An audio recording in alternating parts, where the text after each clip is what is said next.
Hey everyone, welcome back to my channel. People in New South Wales, my state, will apparently not be allowed to go to venues when the state hits 80% double vaccination rates. Now the target for 80% was set by the Premier and the health advice, which is what they say, but people who are unvaccinated will not be allowed to frequent venues like hotels, pubs, restaurants, other establishments, and meet with or sit with people who are vaccinated. This is making a divided population of the vaxxed and unvaxxed, because they say we won't have those freedoms if you're not vaccinated. So freedom of choice is now no longer a thing, and we've seen that play out yesterday and the few days before down in Victoria when the CFMEU tradies had a protest over multiple days, clashes with police about the right to work and not be vaccinated. And then the government shut them down for 2 weeks. But up in New South Wales, it's the opposite. They've had construction workers that will be allowed to go back to work without having the vaccine. So in two different states in Australia, we've got two different ideas of how to control this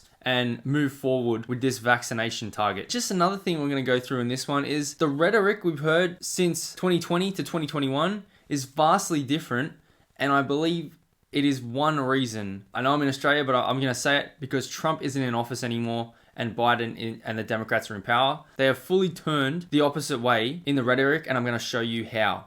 So don't forget to smash the like button, subscribe to the channel if you haven't already, share this one out, and let's take a look. So first, in New South Wales, my state, says the unvaccinated, and this is on Sky News, the unvaccinated to miss out on New South Wales freedoms. Unvaccinated people in New South Wales will not be exiting lockdown or attending venues and events, even at 80% double dose vaccination rate, according to the Premier Gladys Berejiklian. And also, this new Service New South Wales QR code app, which is already implemented for entering venues. You check in, COVID safe check-in, and you have a bunch of other stuff there on that app. They're trialing right now another one, which is gonna have your vaccine passport linked to your Medicare account. So that's gonna track everywhere you've been, because everywhere you go, you have to show proof that you've been vaccinated. And it says that new Service New South Wales QR code vaccine passport check-in app is unlikely to be ready when the 70% double dose roadmap is initiated. So people are gonna have to walk around with their certificates to show that they've been vaccinated, and they're gonna have to carry it around with them everywhere, wherever they go, until this app is ready. Okay, let's take a look at what Gladys says. The 80% roadmap will also focus on those who are fully vaccinated,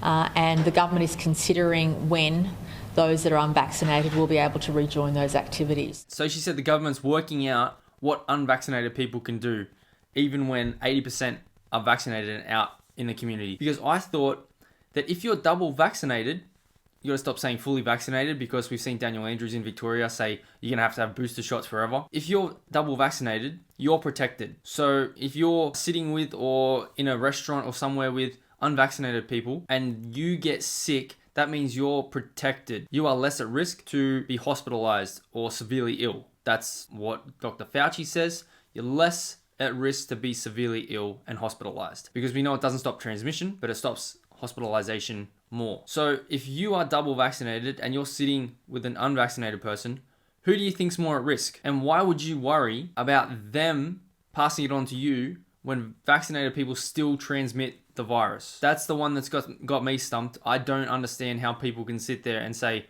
I'm scared of sitting with an unvaccinated person, when you know vaccinated people can transmit the virus and you're the one that's protected. So if someone is unvaccinated sitting with you, they're the one that's going to get sick. That's their choice. That's on them. Service New South Wales QR code vaccine passport app is in the design phase and will be ready to trial. Ultimately, we're aiming to do a pilot in the regions commencing on 6 October for 2 weeks. And then hopefully the subject of that pilot will be strong, and as a result of that, we can then open up to the rest of the state. So they're trialling this new vaccine passport app in the regional areas first for 2 weeks until they open it up for the wider areas in New South Wales and Sydney. Let's take a look at the statement I made earlier about Victoria, because we've seen Victoria having protests, and New South Wales is now letting construction workers resume work without being vaccinated. Now, this is from the ABC News here in Australia. So, construction restrictions to lift in New South Wales. Unvaccinated workers permitted to return to work. This was posted 2 days ago. So this is in New South Wales. Construction workers are allowed to go back to work being unvaccinated. And this is from next Monday. Unless you're in an area of an LGA of concern, which is one of these areas, you still have to be vaccinated to leave your area. But if you're not in one of these areas of concern, you can be unvaccinated and go to work on a job site, construction site. Now we're going to take a look at what the framing has been since last year and what changed this year. So let's take a look at what Biden was saying about mandates last year. And this comes from Jimmy Dore. No, I don't think it should be mandatory. I wouldn't demand to be mandatory, but I would do everything in my power. Just like I don't think masks have to be made mandatory nationwide. So that was Joe Biden last year in 2020. Joe Biden, COVID vaccinations in U.S. will not be mandatory. That was from December 2020. August 2020, Dr. Fauci said everyone has the right to refuse a vaccine. If someone refuses the vaccine in the general public, then there's nothing you can do about that. You cannot force someone to take a vaccine, he said. What changed? Exactly, what changed? And then next you got Nancy Pelosi, Speaker of the House, saying the government can't require someone to be vaccinated. But once Biden gets in office and the Democrats are in power, we're talking about putting vaccine mandates in. Here's the thing. We cannot require someone to be vaccinated. That's just not what we can do. It is a matter of privacy to know who is or who isn't. And now this is from a doctor on MSNBC, September 2020.